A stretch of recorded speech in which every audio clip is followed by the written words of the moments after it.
why are we talking about the metaverse? If you know the statistics, more than 600 million active users in the metaverse at the moment. But I want to ask you, how old do you think these 600 million users are? Any ideas? 80% is under the age of 16. So why we are talking about the metaverse, maybe it's not relevant to us today, but certainly in future, the next generation is going to think it's as common as social media is today. So I want to know, we are here talking about emerging technologies. The metaverse, of course, being a buzzword. But we also have Web3, which, yeah, for some people is a buzzword, but there's real underlying utility to the blockchain. So how is the metaverse going to be supported by the blockchain, whether it's from a transactional perspective, from an identity perspective, governance? What are your thoughts on how these two technologies can seamlessly become one and the same offering? Okay, thank you for your question, Bester. And I think the blockchain is one of the most important payload of the metaverse. And metaverse is a combination of several the technologies. And I think I will explain this question on three aspects. Firstly, we know the AI is very important in the era of metaverse. And we can see if in the future there will be really a lot of meta-human and AI engine work together with us, how can we make transaction with the AI? And what will happen when one AI agent want to buy something, buy some information, buy some data or something else from another AI agent? They will need the blockchain and will need the cryptocurrency. Definitely.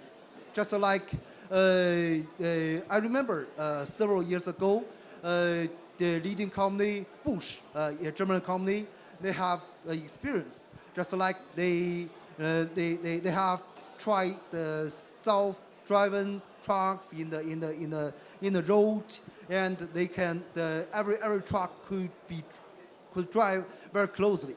And there was one issue: if there's no transaction method, nobody want to be the first one.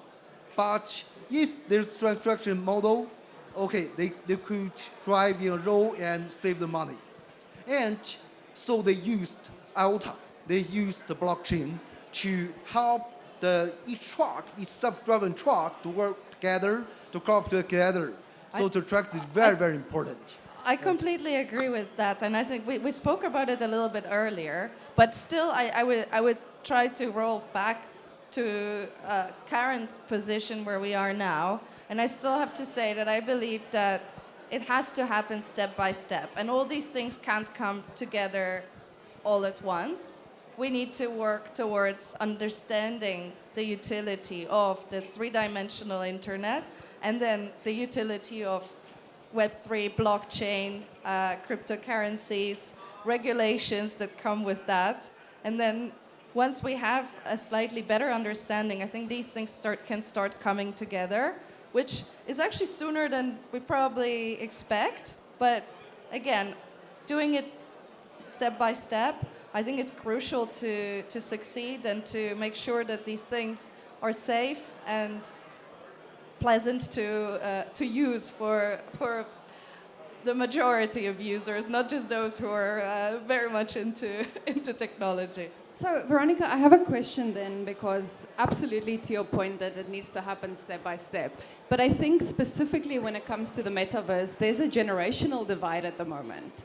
And so if you consider Roblox, this virtual reality where you don't need the physical embodiment, and the new generation's fine with that, right now it seems.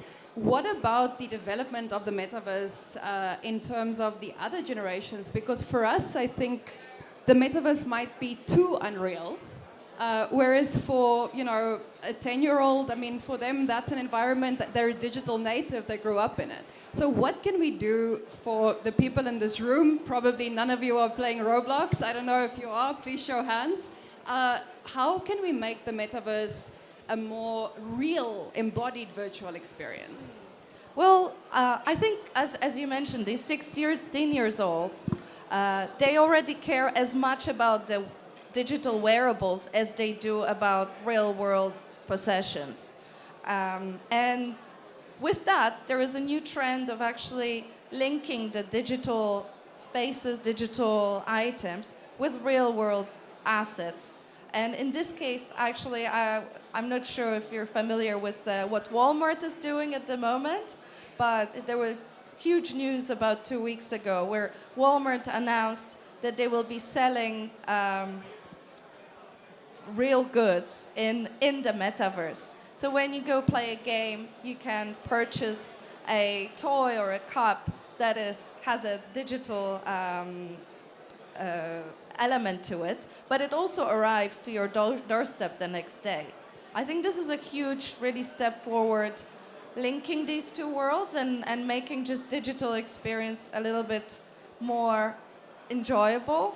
I feel like we kind of forgot that we're used to living in a 3D world, and now because internet is flat, everything we're just scrolling, that's all we know. But it is shifting towards being a more of the experience that we know from the real world. But then I'm curious, and I would like to pose this question to both of you, because I think your example about Walmart speaks to the step-by-step adoption. Do you think that that's the way that business are going to do things in terms of the metaverse, that they'll start with an experience or a want or a need that you already have, that you're already familiar with, and then segue that into the metaverse? Or do you think it's going to be a more binary, leave your 3D world, come into the virtual 3D world? How do you think that's going to play out? I really see that the successful projects, the companies that really successfully implement new technologies, do test and try, test and fail very often. They're not scared to fail. They try many different variations of these projects, because you can't possibly, imagine that suddenly commerce will move to the metaverse one day with a click of a mouse. It is a process, of course. So those like Walmart or Gucci or Nike, I see that these brands really have a very good strategy and understanding that certain things need to take time and process to get to what we need it to be, both for internal and external. Sometimes the biggest issue is actually the teams within companies need to learn about this technology. HR doesn't necessarily know about the metaverse. I organized the metaverse job fair, and the biggest challenge was really the internal work. So, Dr. Yu, I want to ask you the same question, but I want to add an additional element to it. I think, as Veronica said, the big brands can afford to experiment and they can afford to fail. However, when you're a smaller brand, do you think that the risk of trying out the metaverse and potentially failing is too big for most SMEs to consider? That's a very good question. Just like in the era of AI, it seems it's the only chance for a giant company. Just like if a small company wants to develop their own language model, it's possible. But with the help of blockchain or crypto, the small company will have chance to grow up very, very rapidly. Just like we know some token or maybe the very small team could, just like Uniswap, they could launch a decentralized exchange with the help of token economy. They could grow up very, very fastly. So if the metaverse is the future and we like to merge together with the digital world and the physical world, we need some new people. We need some young people. And I don't think there's less and less young people want to work for a giant company. So the token is not optional, it's the necessary. Just like the only way to enhance the small company grow up very, very fastly is with the help of token.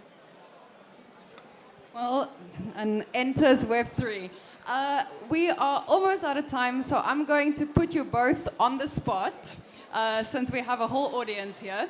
I want to very briefly know from both of you, considering the current status of the metaverse, considering the projections that are there for the metaverse, let's transport ourselves 10 years into the future. We are sitting on the same stage talking about the metaverse. What is the metaverse going to look like in 10 years?